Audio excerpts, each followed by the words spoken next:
Hi, I'm Adrian from Telephone Systems Direct. I'm now going to show you how to change the ringtone of your direct dial. My colleague is going to ring in to the phone now with the current ringtone.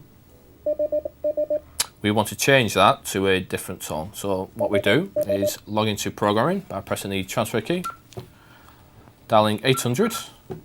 It'll ask for a passcode. In default this is 4321.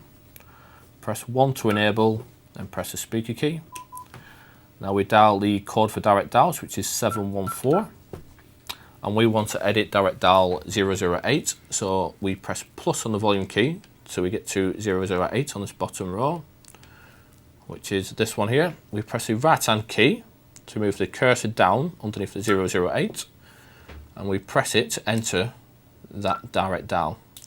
And we want to get to the option near at the back for ringtones, which is